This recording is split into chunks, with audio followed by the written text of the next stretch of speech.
মই এটা কবিতা লাচিত বৰফুকন নামৰ এটা কবিতা এটা কলি আপোনালোকক পঢ়ি দিছোঁ। এটা কবিতা লাচিত বৰফুকন বুলি আছিলে।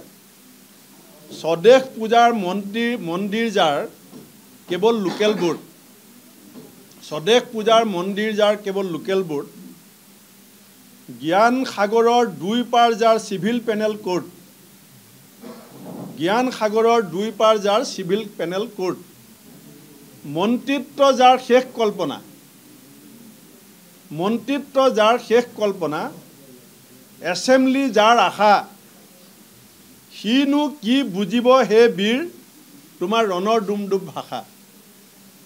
মই এটা কবিতা লাচিত বৰফুকন নামৰ এটা কবিতা এটা কলি আপোনালোকক পঢ়ি দিছোঁ। এটা কবিতা লাচিত বৰফুকন বুলি আছিলে। স্বদেশ পূজাৰ মন্দিৰ যাৰ কেৱল লোকেল বোৰ্ড, স্বদেশ পূজাৰ মন্দিৰ যাৰ কেৱল লোকেল বোৰ্ড, জ্ঞান সাগৰৰ দুই পাৰ যাৰ চিভিল পেনেল কোৰ্ট, জ্ঞান সাগৰৰ দুই পাৰ যাৰ চিভিল পেনেল কোৰ্ট, মন্ত্ৰিত্ব যাৰ শেষ কল্পনা, মন্ত্ৰিত্ব যাৰ শেষ কল্পনা, এছেম্বলি যাৰ আশা, সিনো কি বুজিব হে বীৰ তোমাৰ ৰণৰ ডুমডুম ভাষা। মই এটা কবিতা লাচিত বৰফুকন নামৰ এটা কবিতা এটা কলি আপোনালোকক পঢ়ি দিছোঁ। এটা কবিতা লাচিত বৰফুকন বুলি আছিলে।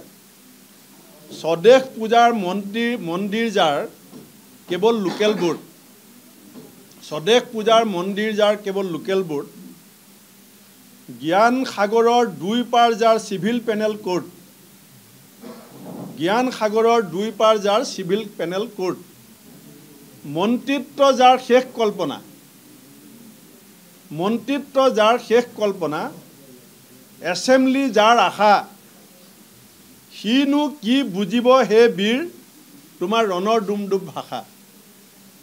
মই এটা কবিতা লাচিত বৰফুকন নামৰ এটা কবিতা এটা কলি আপোনালোকক পঢ়ি দিছোঁ। এটা কবিতা লাচিত বৰফুকন বুলি আছিলে।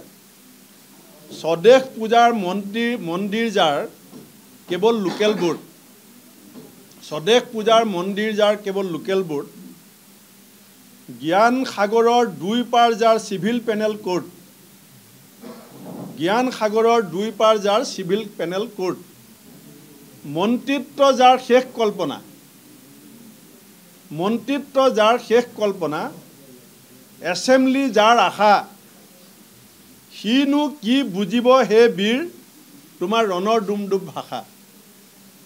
মই এটা কবিতা লাচিত বৰফুকন নামৰ এটা কবিতা এটা কলি আপোনালোকক পঢ়ি দিছোঁ। এটা কবিতা লাচিত বৰফুকন বুলি আছিলে।